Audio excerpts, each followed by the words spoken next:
BBC প্রবাহে আপনাদের সবাইকে স্বাগত জানাচ্ছি। আমি শারমিন রমা। শুরুতেই দেখে নেব আজ কি থাকছে।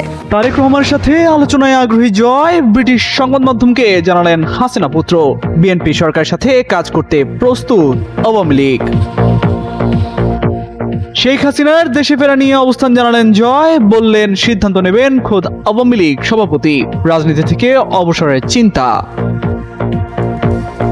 এবার ছায়া মন্ত্রিসভা গঠনের পথে জামায়াত এনসিপি।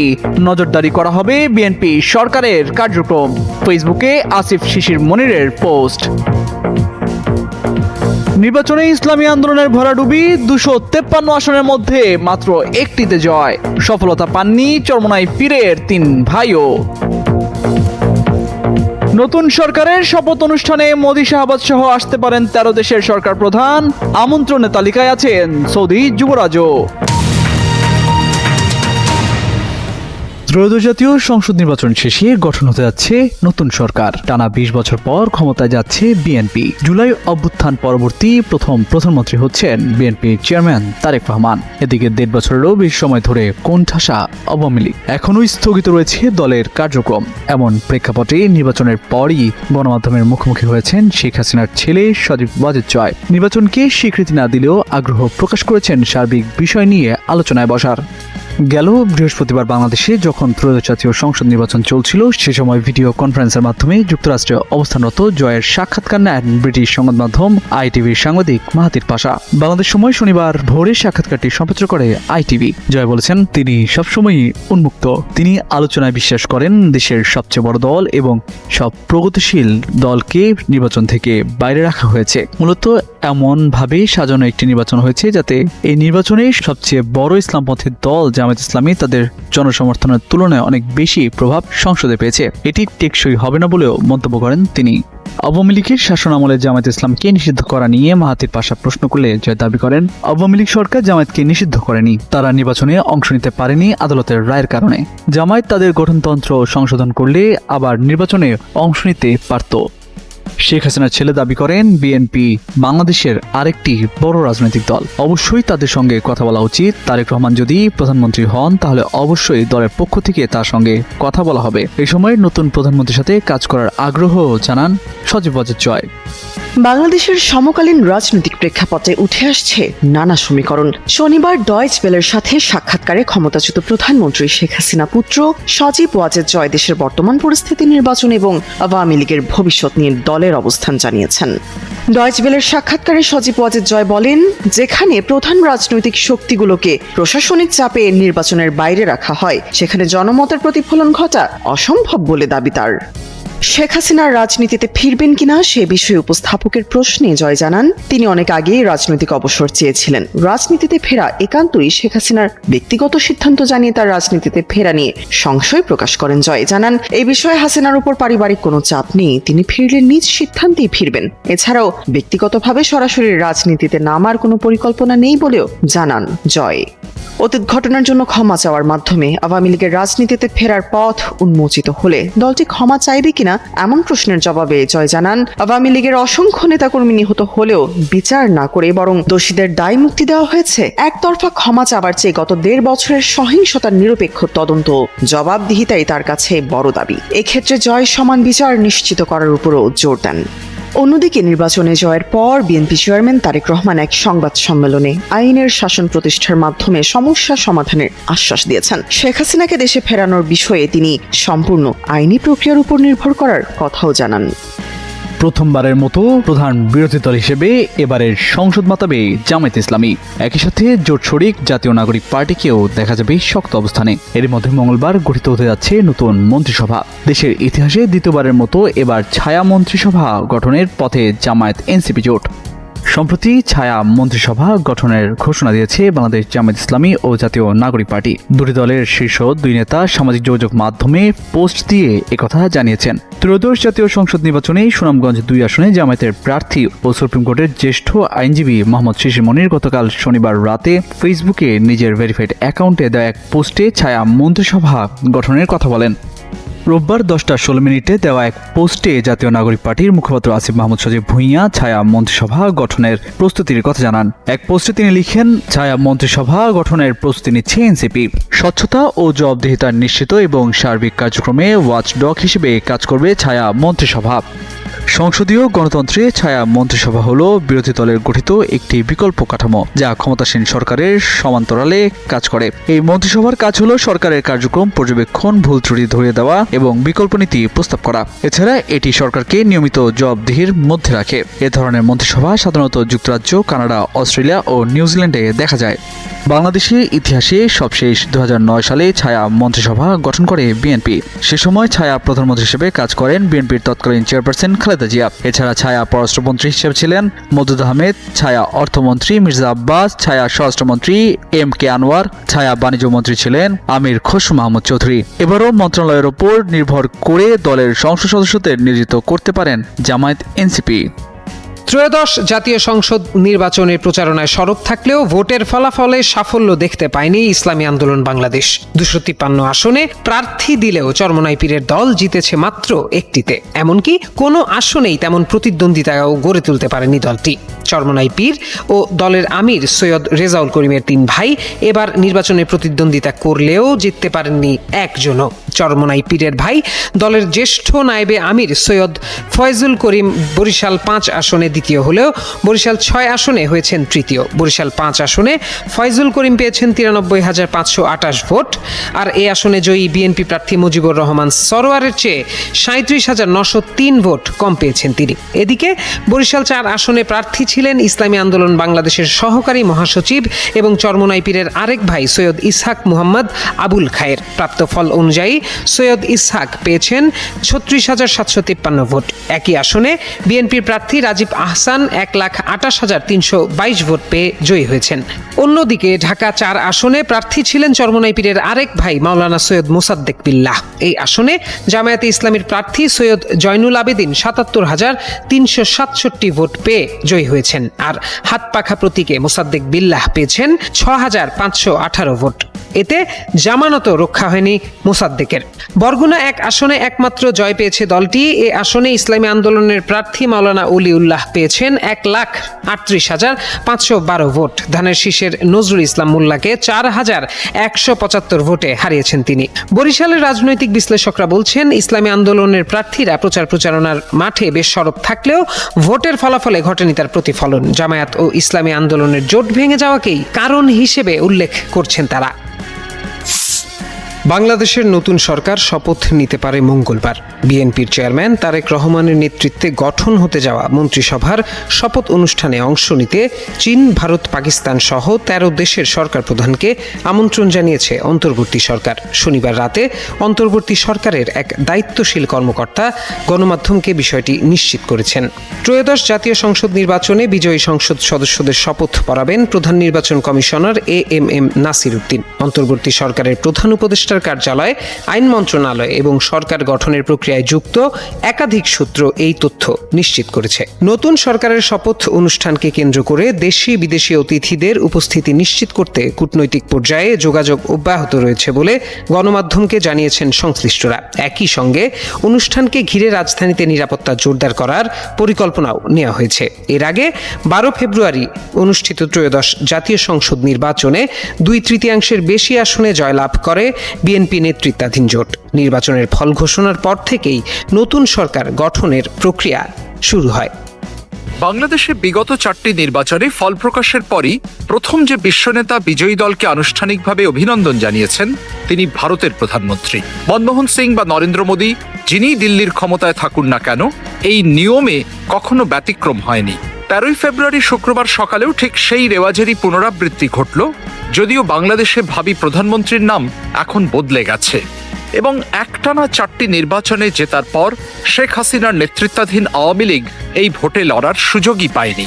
এই প্রেক্ষাপটেই শুক্রবার সকালে ভারতে 9টা বাজার ঠিক পরপরই প্রধানমন্ত্রী মোদী এক্স হ্যান্ডেলে পোস্ট করে সংসদীয় নির্বাচনে বিএনপির নির্ণায়ক জয়ে নেতৃত্ব দেওয়ার জন্য তারেক রহমানকে উষ্ণ অভিনন্দন জানান। তিনি আরও লেখেন, এই জয় দেখিয়ে দিল বাংলাদেশের মানুষ আপনার নেতৃত্বে আস্থা রেখেছে। আধ ঘন্টা খানেক পরে তিনি একই জিনিস পোস্ট করলেন বাংলা ভাষাতেও। যাতে বাংলাদেশেও আরও বেশি মানুষের কাছে সেই বার্তা পৌঁছে যেতে পারে।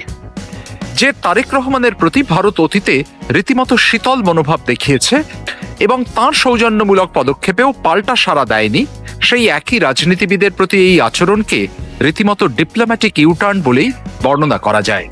ভারতে পর্যবেক্ষকরা সবাই এক বাক্যে মেনে নিচ্ছেন, বাংলাদেশের বর্তমান রাজনৈতিক বাস্তবতায় একটি শক্তিশালী বিএনপি সরকারই ভারতের জন্য এই মুহূর্তে সেরা বাজি। সেই উপলব্ধি থেকেই ভারতের এই পদক্ষেপ।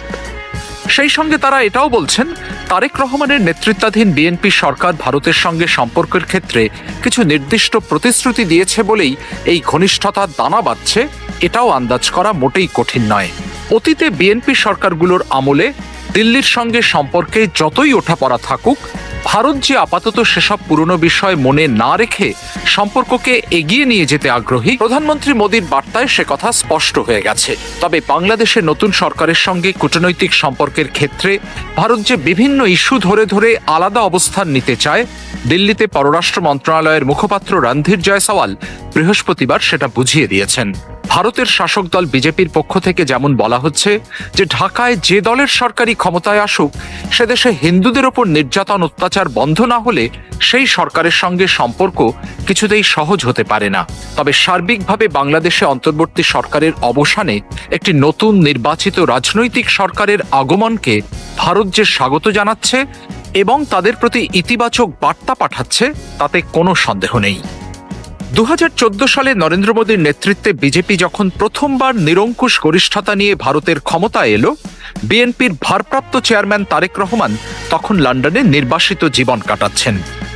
ভারতে বিজেপি ও বাংলাদেশে বিএনপি দুটো দলই যেহেতু সেন্টার রাইট বা দক্ষিণপন্থী ও জাতীয়তাবাদী রাজনীতির জন্য পরিচিত, এই দুটো দলের মধ্যে একটা স্বাভাবিক সহজ সম্পর্ক গড়ে উঠতে পারে বলেই তারেক রহমান তখন ধারণা করেছিলেন। এরকমটাই তখন বিবিসিকে আভাস দিয়েছিলেন তাঁর উপদেষ্টারা। তাছাড়া কংগ্রেসের সঙ্গে আওয়ামী লীগের সম্পর্ক যেহেতু ছিল ঐতিহাসিক, সেই কংগ্রেসের এক দশকব্যাপী শাসনের অবসানও তারেক রহমানের এই ভাবনাকে অবশ্যই প্রভাবিত করেছিল। বিজেপির নতুন সরকারের সঙ্গে সুসম্পর্ক গড়ে তোলার চেষ্টাতেই প্রধানমন্ত্রী মোদীকে তখন তারেক রহমানের পক্ষ থেকে একটি প্রীতি উপহারও পাঠানো হয়েছিল।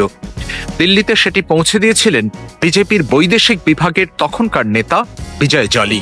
পাঠানো হয়েছিল আরও নানা ধরনের ফিলার, কিন্তু যে কোনো কারণেই হোক ভারত কিন্তু তখন তার পাল্টা সৌজন্য দেখায়নি কিংবা দেখাতে পারেনি।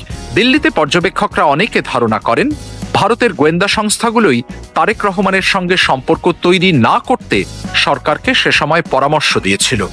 ঢাকায় ভারতের সাবেক হাইকমিশনার পিনাক রঞ্জন চক্রবর্তী আবার বলছেন, প্রধানমন্ত্রী হাসিনা আবার বিএনপির সঙ্গে আমাদের যোগাযোগ স্থাপনের ব্যাপারে খুব স্পর্শকাতর ছিলেন। তাঁর সেন্সিটিভিটিও একটা খুব বড় কারণ যে এই যোগাযোগটা সেভাবে হয়ে ওঠেনি। বিএনপির সর্বোচ্চ নেত্রী খালেদা জিয়া ততদিনে শারীরিকভাবে বেশ অসুস্থ। দলের রাশ ক্রমশ চলে যাচ্ছে তারেক রহমানের হাতেই। তবে প্রকাশ্যে না হলেও বিএনপির নানা স্তরের নেতাদের সঙ্গে ট্র্যাক টু স্তরে বা পর্দার আড়ালে বিভিন্ন থিঙ্ক ট্যাঙ্ক বা অবসরপ্রাপ্ত কূটনীতিবিদ, নিরাপত্তা কর্মকর্তাদের মারফত একটা যোগাযোগ ভারত বরাবর বিএনপির সঙ্গে রাখতে চেষ্টা করে গেছে। মিস্টার চক্রবর্তী বিবিসিকে বলছিলেন, সে সময় আমি নিজেই এ ধরনের একাধিক বৈঠকে উপস্থিত ছিলাম, দিল্লিতে তো বটেই, এমনকি ব্যাংককেও।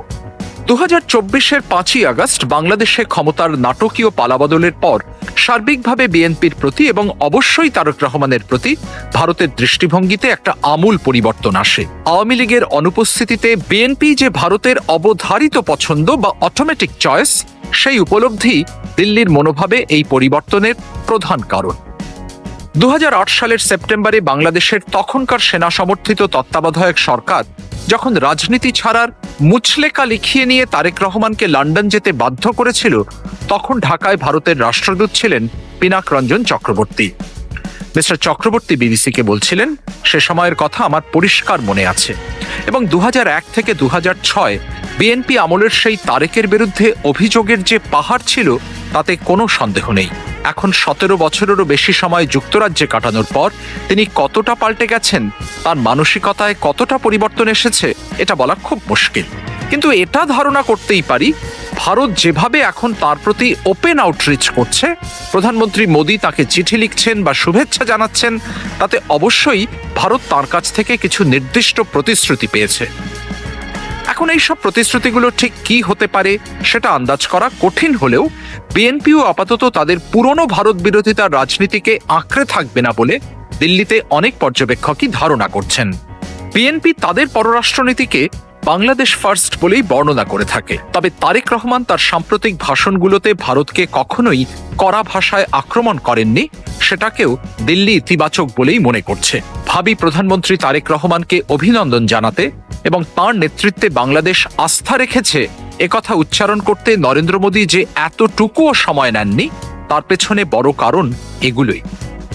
দিল্লির থিঙ্ক ট্যাঙ্ক মনোহর পারিকার আইডিএস এর সিনিয়র ফেলো স্মৃতি পট্টনায়ক যোগ করছেন, শেখ হাসিনাকে বাংলাদেশের কাছে প্রত্যর্পণের দাবি নিয়েও পরবর্তী বিএনপি সরকার যে খুব বেশি জোরাজুরি করবে না এটাই তার বিশ্বাস। মোহাম্মদ ইউনূসের অন্তর্বর্তী সরকার এটাকে খুব বড় ইস্যু করার চেষ্টা করেছিল বলে তিনি জানাচ্ছেন।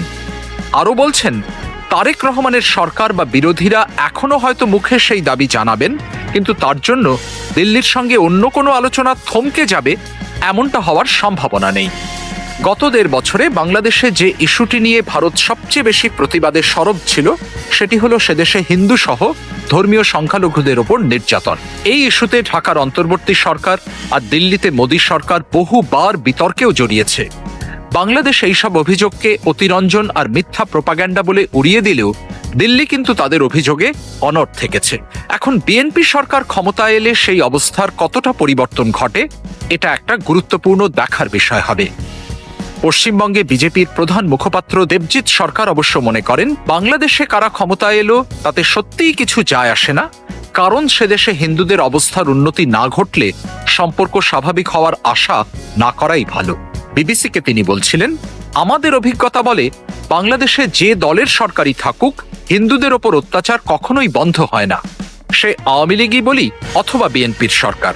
খুন, ধর্ষণ, লুটপাট চলতেই থাকে। আর এই অন্তর্বর্তী সরকারের আমলে আমরা তো দেখেছি একজন হিন্দু যুবকের লাশ পুড়িয়ে দেওয়া হচ্ছে, আর ১৫-১৬ বছরের কিশোররা মোবাইলে সেই ভিডিও রেকর্ড করে যাচ্ছে। নতুন সরকার বাংলাদেশের সংখ্যালঘুদের প্রতি একটু অন্তত মানবিক মুখ দেখাবে এই প্রত্যাশা জানালেও তিনি অবশ্য মনে করেন না বাস্তবে তেমন কোনো বড় পরিবর্তন হবে।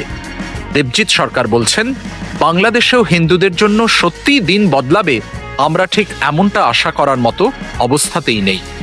পশ্চিমবঙ্গে কোনো কোনো পর্যবেক্ষক আবার মনে করেন, ওই রাজ্যে বিধানসভা নির্বাচন যেহেতু আসন্ন, তাই সেই ভোট পর্ব না মেটা পর্যন্ত বিজেপি বাংলাদেশে হিন্দু নির্যাতনের ইস্যুকে জিইয়ে রাখতে চাইবে। তবে বিজেপির পশ্চিমবঙ্গ শাখা বাংলাদেশের নতুন শাসকদের নিয়ে যতই উদাসীনতা দেখাক, দিল্লিতে তাদের সরকার কিন্তু রীতিমতো উচ্ছ্বাসের সঙ্গেই সেদেশের নতুন প্রধানমন্ত্রীকে বরণ করে নিচ্ছে। আর তার প্রধান কারণও একটাই, বাংলাদেশের বর্তমান রাজনৈতিক বাস্তবতায় তারেক রহমানই ভারতের জন্য সেরা বাজি, কিংবা বলা ভালো একমাত্র বাজি। Shubhajyoti Ghosh, BBC news Bangla, Delhi. ১৯৯১ সালে জাতীয় সংসদ নির্বাচনে বৃহত্তর রংপুরের ২২টি আসনের মধ্যে ১৮টিতে জিতেছিল জাতীয় পার্টি। ১৯৯৬ সালে ২১টি আর ২০০১ সালে বৃহত্তর রংপুরের ১৩টি আসন দখলে থাকে জাতীয় পার্টি। প্রয়াত রাষ্ট্রপতি হুসাইন মোহাম্মদ এরশাদের হাতে গড়া দলটি এক কথায় রংপুর অঞ্চলকে নিজেদের দুর্গে পরিণত করে। তবে ২০০৮ সালে আওয়ামী লীগের সঙ্গে জোটের রাজনীতিতে ছেড়ে দেওয়া ৯টি আসন ছাড়া কোনো আসনেই জয় পায়নি জাপা। আর আওয়ামী লীগের অধীনে গেল ২টি একতরফা নির্বাচনে সমঝোতা করেও ২ থেকে ৩টি আসনে কোনো রকমে টিকে থাকে দলটি। এমনকি তলানিতে থাকে দলটির জনপ্রিয়তাও। গণ অভ্যুত্থানের পর কোণঠাসা হয়ে পড়ে জাপা। ত্রয়োদশ জাতীয় সংসদ নির্বাচনে অংশ নিলেও দলটির চেয়ারম্যান জিএম কাদের সহ কোনো প্রার্থী জয় পায়নি। এমনকি বৃহত্তর রংপুরেও শূন্য হাতে ফিরতে হয়েছে দলটিকে। জয়ী দলগুলো বলছে, স্বৈরাচারের দোসর হিসেবে জাতীয় পার্টিকে প্রত্যাখ্যান করেছে রংপুরের মানুষ। রংপুরের জনগণ জাতীয় পার্টিকে প্রত্যাখ্যান করেছে, এই স্বৈরাচারের দোসরদেরকে প্রত্যাখ্যান করেছে। এটা আমাদের কাছে আর একটা বড় ধরনের বিজয়। জনগণ পরিবর্তন চায়, বিশেষ করে রংপুরের জন্য বলবো, রংপুরের জন্য পরিবর্তনটা হলো একটা পার্টির কাছে জিম্মি ছিলেন এবং তারা কোনো দায়িত্ব পালন করতেন না, রংপুরের মানুষের সমস্যার সমাধান করতেন না, এখানে থাকতেন না। কাজেই তারা একটা পরিবর্তন চেয়েছিল। আমরা জনপ্রত্যাশা অনুযায়ী রংপুরের সাধারণ মানুষের যে সেবা সেটা আমরা দেব। রাজনৈতিক বিশ্লেষকদের মতে লেজুর ভিত্তির রাজনীতির চর্চার কারণেই জনগণের আস্থা হারিয়েছে দলটি। আমরা রংপুর অঞ্চল পেয়েছি কি? রংপুর অঞ্চলের মানুষের যে স্বপ্ন ছিল, যে স্বপ্ন দেখানো হয়েছে যে রংপুর অঞ্চল একটা উন্নয়নের রোল মডেল হবে, কিন্তু উন্নয়নের রোল মডেল তো দূরের কথা, তারা এমপিকে হাতের কাছে পর্যন্ত পায়নি। এই যে পুঞ্জীভূত ক্ষোভ, সেই ক্ষোভ আস্তে আস্তে দানা বাঁধছে। এইটা তৃণমূলের যে ক্ষোভটা, এই ক্ষোভটাকে কিন্তু তারা কখনো খতিয়ে দেখার প্রয়োজন মনে করেন নাই বলে আমার কাছে মনে হয়েছে। আসলে জনগণ যে মূল্যায়ন করেছে তাদের কর্মকাণ্ড, তাদের নির্বাচনী প্রতিশ্রুতিগুলোকে যে মূল্যায়ন করেছে, এই জিনিসটা তারা কিন্তু খতিয়ে দেখার প্রয়োজন মনে করেন নাই। যার ফলে এই পুঞ্জীভূত ক্ষোভ, তাদের দলের ভিতরে সমন্বয়হীনতা, অন্তর্দ্বন্দ্ব তাদের দলের ভিতরে, সব কিছুর প্রকাশটা ঘটেছে 12ই ফেব্রুয়ারি। ব্যালটের মাধ্যমে রংপুরের মানুষ তাদেরকে প্রত্যাখ্যান করেছে। জাতীয় পার্টির নেতারা বলছেন, নির্বাচনে প্রচারণার সুযোগ না পাওয়া এবং দলীয় নেতাকর্মীরা সঠিকভাবে কাজ না করায় এই দুরবস্থা। জাতীয় পার্টির ওপরে যে অত্যাচার হয়েছে, তারপরেও যে জাতীয় পার্টি নির্বাচন করেছে, এটাই আমার মনে হয় যে অনেক বেশি। আর জাতীয় পার্টি আমরা নিঃশেষ হয়ে যায়নি, জাতীয় পার্টি আবার ঘুরে দাঁড়াবে। জাতীয় পার্টির এমনভাবে এই 1.5 বছরে ক্যাম্পিং হয়েছে যে জাতীয় পার্টি কোনো লাঙ্গল প্রতীকেই থাকবে না এবং জাতীয় পার্টি নির্বাচনেই অংশগ্রহণ করতে পারবে না। এভাবেই আমরা সরকারের পক্ষ থেকেও সেভাবে নেগেটিভ আচরণ পেয়েছি। পুলিশ প্রশাসন, জেলা প্রশাসন, কোনো জায়গায় আমরা যে একটা আমাদের কথা বলবো সেরকম স্কোপও পাইনি, যার কারণে জাতীয় পার্টিকে একেবারে আইসোলেটেড করা হয়েছে। যার কারণে আমরা এই 17-18 দিনে জাতীয় পার্টিকে পুনর্গঠিত করে আমরা এই নির্বাচনে অংশগ্রহণ করার সুযোগ পাইনি, যার কারণে এই ফল বিপর্যয়। ত্রয়োদশ জাতীয় সংসদ নির্বাচনে বিভাগের 33টি আসনের মধ্যে 15টিতে বিএনপি, জামায়াত 17টি এবং এনসিপি পেয়েছে 1টি আসন, আর জেলার 6টি আসনের দখল নিয়েছে জামায়াত ও এনসিপি। বাংলাদেশের পরবর্তী প্রধানমন্ত্রী হিসেবে তারেক রহমানের শপথ অনুষ্ঠানকে ঘিরে শুরু হয়েছে আঞ্চলিক কূটনৈতিক তৎপরতা। আগামী 17 ফেব্রুয়ারি অনুষ্ঠেয় এই শপথ অনুষ্ঠানে অংশ নিতে চীন, ভারত, পাকিস্তান সহ 13 দেশের সরকার প্রধানকে আমন্ত্রণ জানিয়েছেন অন্তর্বর্তী সরকারের প্রধান উপদেষ্টা ডক্টর মোহাম্মদ ইউনূস। প্রথমবারের মতো নতুন মন্ত্রিসভার সদস্যদের শপথ হবে জাতীয় সংসদ ভবনের দক্ষিণ প্লাজায়। নতুন সরকারের শপথ ঘিরে দক্ষিণ এশিয়ার বিভিন্ন দেশের দৃষ্টি এখন ঢাকার দিকে। আমন্ত্রিত দেশগুলোর মধ্যে বিশেষভাবে গুরুত্ব পাচ্ছে ভারত।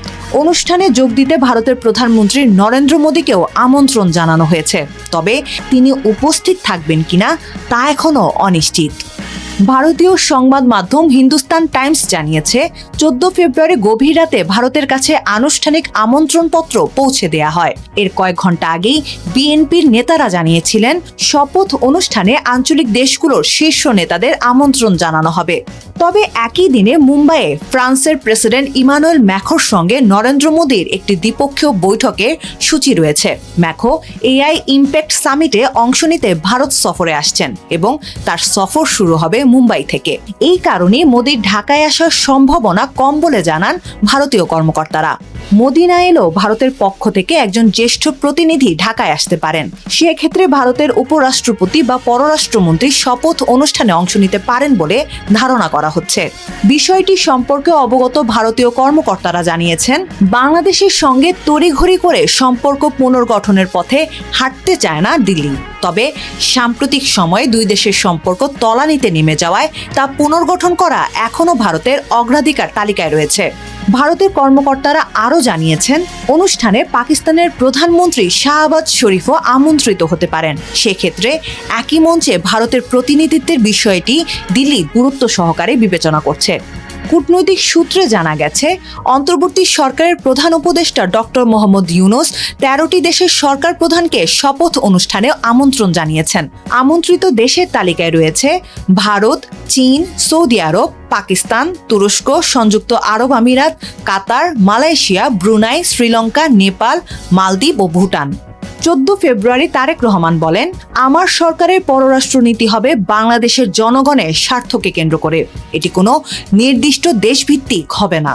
এর আগে 13 ফেব্রুয়ারি তারেক রহমানের সঙ্গে প্রথম ফোন আলাপে নরেন্দ্র মোদী দুই দেশের সম্পর্ক জোরদার এবং অভিন্ন উন্নয়ন লক্ষ্য এগিয়ে নিতে একসঙ্গে কাজ করার আগ্রহ প্রকাশ করেন।